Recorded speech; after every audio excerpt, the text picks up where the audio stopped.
Good morning, or depending on when you're watching this, good afternoon, good evening, or good night. My name's Ross, and as always told out of Voice of Radio, and today we are starting a day with some huge news, ladies and gentlemen.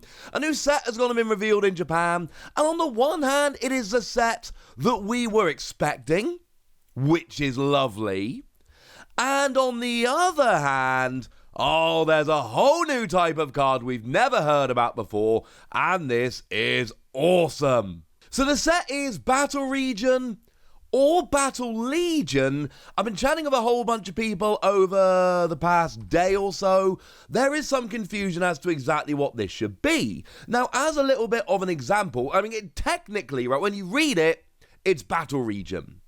However, when you read Solgaleo in Japanese, when you read the katakana, it is actually Solgareo, not Solgaleo. The R sound in Japanese is often translated and used over here as a L sound instead. So although it is technically Battle Region, Battle Legion could still be a more correct pronunciation. The lovely Joe from Cerebi.net is telling me that they are going to be going with Battle Legion. That sounds better. The lovely Primal Lugia over at Poker Guardian is going with Battle Region. I don't know, ladies and gentlemen, alright? I'm doing my best here. I'm doing my best, but it's one of them. For what it's worth, the lovely Antoine Boulet is also saying Battle Region, so we are going to stick with Battle Region over here because Antoine knows way more about this than I do, but just know that either translation could end up being correct. Now, the good news is we have the logo. The bad news is, for some reason, we don't have a booster pack image, which is a little bit sad. But we do have some information. There are going to be 67 cards plus secret rares. Now, this is an extra set. It is 9A. It is not Sword and Shield 10. It is 9A. So whereas we would expect 100 cards in a single main set, 140 in a double, 70 in a single extra set does make sense. The release date is going to be the February the 25th, 2022, and a booster box is going to cost 5,200 yen and include 26 card packs. Cool. What is really interesting, of course, is the fact that it is bringing in Sparkling Pokémon, a brand new type of card we have never seen before. Now, again, the translation of exactly what Sparkling Pokémon could be called is a bit awkward. We don't know what they're going to be called in English, but again, I've been chatting to a bunch of people, Joe and Primal Lugia and Antoine, etc. We think Sparkling Pokemon is the best way to go. If you wanted, you could instead call them Glowing Pokemon or Radiant Pokemon. Sparkling, Radiant and Glowing are the three options that Antoine initially gave us when doing the translations. But like I've said, Sparkling is what we think is most likely to be the English translation. So although we're not 100% set that Sparkling is correct, that is what we're going to go for the time being. So we're going Battle Region and Sparkling Pokemon, but it could be Battle Legion and Glowing or Radiant Pokemon. We don't know, alright? We're doing our best here. We're doing our best. But the most exciting thing is, we've got a brand new type of card. Now, we've been shown two. They are Greninja and Lucha. And nominally, they've both got one ability and one attack. But let's be perfectly clear. There are some things that we can take out of this. There are some things we absolutely cannot take out of this. So don't be assuming they've all got an ability and an attack. We haven't been told that. And 2 is far too small a sample size. What we do know is that they are all basic Pokemon. You will notice that Greninja, although a Stage 2 Pokemon normally, is being printed as a basic Pokemon, as a Sparkling Pokemon. And there is a rule here that you can only have one in your deck. Think Star Pokemon from back in the day. So we all saw that Umbreon Star was reprinted as part of the Celebration set, or the Classic Collection in Celebrations, and that's what most of you will have been exposed to most recently. That's the kind of thing we're talking here. It is not like Prism Star Pokemon. Prism Star Pokemon are one per deck, but you can have as many different ones as you like. So Lightning decks, for instance, would often play a Tapu Koko Prism Star for accelerating energy, and they would also play Thunder Mountain Prism Star to reduce your energy cost. So we're talking Gold Star here, not Prism Star. And again, I've checked Antoine's translations here, and it does very much seem to be one total, like Gold Star, not one of each, like Prism Star. So these need to be pretty gosh darn good, right? These need to be very, very good Pokemon. And the good news is, like I say, we got two of them to look at. We got Greninja and Lucha, and they absolutely are very good Pokemon here. Also worth noting before we get into the translations that obviously come from the lovely Antoine Boulet, that we are talking about a new design of card here. Like, if you look at the card, and it's never perfect looking at a scan on a website than seeing them in real life, it's never quite the same. But you'll notice here that they are very much, there seems to be a new hollow pattern. If you look closer, you can see that the cards appear to be textured. So there's going to be some kind of thing going on. For what it's worth, they are a K rarity, which we don't really have any idea what it means. And again, until people actually start opening up packs of this set on the 25th of February, we're just not going to know what the pull rates for these are actually like. Okay. So with that borne in mind, what do? Let's start with Greninja, and the ability is Secret Asset. Once during your turn, you may discard 1 energy from your hand, and then draw 2 cards. Nice. That's pretty gosh darn good. It's actually very, very, very similar, ability-wise, to Cinccino and Lipard, which will be replacing Cinccino because Cinccino is about to rotate out when we hit the next rotation. I mean, to be fair, we're like 7 months away, but still, when that happens, we will be rotating and Lipard will come in with the same ability. The difference, of course, is that Cinccino is any card from your hand. This has to be an energy, which is a little bit awkward, but this is also a basic Pokemon with 130 HP. Not a fairly weak 90 HP Stage 1 Pokemon. So you know what? Yeah, this is pretty good. It's a nice draw engine. You got to be playing enough energy to make it worth it. There will absolutely be times you've got your Greninja out, but you don't have an energy and you can't draw, and no, that's really upsetting. But we are talking about a legit draw engine on a basic Pokemon. The last time we saw that was like Oranguru. I'm talking about single prize basic Pokemon. And Oranguru drew until you had 3 cards in your hand. This is way better. As a side note, I should say, these are single prize Pokemon, but they do have a rule box. It's right behind the image of Greninja. So any cards that refer to rule box Pokemon will be referring to these. They are rule box Pokemon. They only give up 1 prize, and they are limited to 1 copy in your deck. But I really like the attack here as well. For free water energy, you discard 2 energy from this Pokemon, and you deal 90 damage to 2 of your opponent's Pokemon. And this is good. This is going to, this is going to hurt, quite frankly, ladies and gentlemen. This is going to hurt. Not to mention the fact that Level Ball's out. And Level Ball makes this a really good card. Because Level Ball lets you search for any Pokemon with 90 HP or less, which means that decks playing 90 HP or less Pokemon are going to be more consistent, and Greninja can go after them. Actually right now in Japan, and soon for us when Brilliant Stars comes out, we imagine, both Cinccino and Lipard are both going to be legal.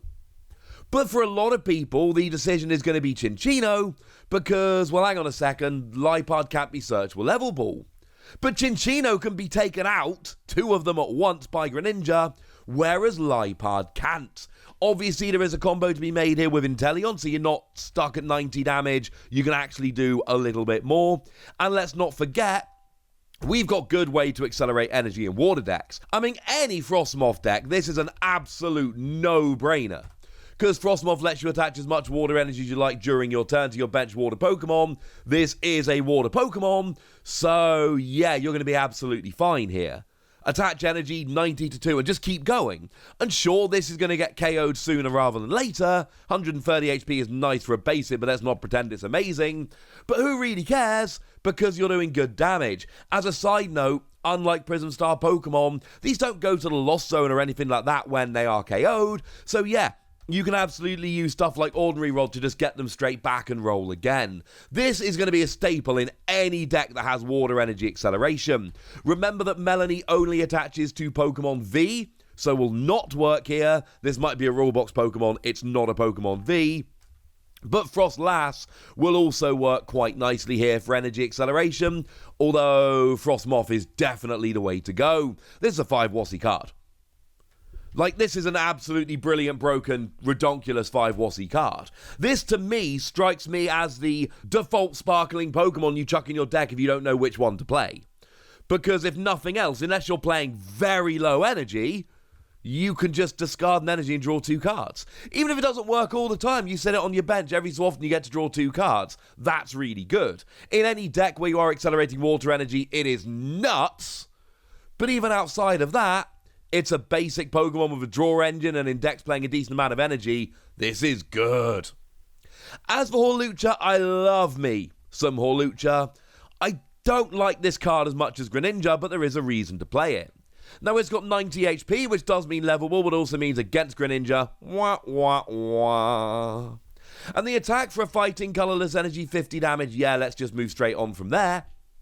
But the ability, big match. As long as this Pokemon is on your bench, all of your Pokemon's attacks do 30 more damage to your opponent's active Pokemon VMAX. Now, this is a weird one, of course, because this is Regulation Mark F. And we started seeing VMAXs in Regulation Mark D, and then we saw a bunch in E, and we've seen a few in Regulation Mark F, but there's very few of them, and they're not particularly good. Aggron would be an example. So, until the end of this year, this is going to be really good. And then there's going to be a year where it's still kind of good, but a lot of the good ones will have rotated out and we're not going to see as much play. And then there's going to be one final year where Lucha is basically garbage, because I am absolutely convinced VMAXs are not coming back. Again, we just had an announcement of a new set and we weren't told VMAXs were coming, and there weren't any in Starbirth, so I'm convinced VMAXs are done. I've made 2 videos along those lines. I've made that argument. We don't need to go through it again. I'm convinced they're gone. And if they're not gone, why were they not on Starbirth? And why are they not in the announcement here when they have included these sparkling Pokemon? As far as I'm concerned, they're done. So this is going to get worse and worse over time. But the fact of the matter is, this reminds me very much of a Prism Star Pokemon. It's Diancie. Now, Diancie was 20 more damage on all of your fighting Pokemon to anyone. This is 30 more damage, but only to VMAXs. So, I mean, the answer for Lucha here is actually really, overly simple. If there are matchups in which that extra 30 damage is going to make a difference, this is an absolute over-the-top, flat-out, phenomenal broken card. And if you don't need to do an extra 30 damage, it's not that great. Do remember, of course, we are getting Choice Belt back, and Choice Belt will do an extra 30 damage to Pokemon V, but V-Star and V-Max count very much as Pokemon V as well. So now, if you attach a Choice Band to your Pokemon, and you got Lucha on the bench, now you're doing 60 more to VMAXs. This is going to add up. Now, all of a sudden, whereas we've been 2-hit KOing VMAXs a lot, there are a lot more Pokemon now that are going to be 1-hit KOing. And I do think that the fact that Choice Belt has just come back does make Lucha so much better. And I think this one could be awesome. This is not like Greninja, a card that could realistically go into any deck and provide a whole bunch of value. This is very much a card that depends on matchups, let's be perfectly clear. However, in those matchups, where it's going to work, this is absolutely brilliant. And I love it. I think this is another 5 Wossie card, although you can kind of take 1 Wossie off for every year that passes from now until it rotates out, because it is going to get worse and worse over time as VMAXs get less and less good. But make no mistake, these are both very good cards. And frankly, if these are the 2 we're starting off with, I am extremely excited to see more. Please, sir, can I have some more sparkling Pokemon? So to recap here, what we've got are limited to 1 of any in your deck, 1 total out of all the sparkling Pokemon. They are single prize Pokemon, but they do have a rule box. They are K-rarity, whatever that means. They do appear to be shiny Pokemon. I've not actually mentioned that yet, but the sprites seem to match. I mean, the Lucha alone is pretty gosh darned obvious. And we don't know exactly how many we're getting. And we don't know if it's going to be for this set or every set moving forward, or just the odd 1 or 2 sets. Remember, Amazing Rare came around in only 2 sets ever, and that was it. We had 6, and then we had 3, and then boom, we were done. That was it. That was all the Amazing Rares we ever got. So I'm kind of hoping we get more than that, because that would honestly be very, very sad. And then the set as a whole, coming out on the 25th of February, 67 cards, plus question mark. And of course, we are going to get the full reveal of the entire set 1 week before release on the 18th. Now, that basically, as we sit here now, is 4 weeks. It is literally 4 weeks until the full reveal of every card from this set that we haven't seen already. That means that we are going to see all of these extra cards, however many sparkling Pokemon they are, whatever is there, we are going to see them all pretty gosh darn quickly, and I, for one, am delighted. And look, if they want to do a Mamoswine and a Donphan, wouldn't be upset, just putting it out there. For now, ladies and gentlemen, I want to know what you think about these, and I want to know which of the two is your favourite, so let me know in the comment section. Go nuts! Be nice! And then make sure you like this video, subscribe to this channel, follow me on Twitter at Diancie, and Twitch for some live action at twitch.tv/PTCG Radio. If you want to support the channel, get some bonus podcasts and all that good stuff, head on over to patreon.com/PTCG Radio, where you can do exactly that. But by far the most important thing as always, look after yourselves till next time, would ya? Thank you very much for watching. My name's Ross, and you've been watching PTCG Radio.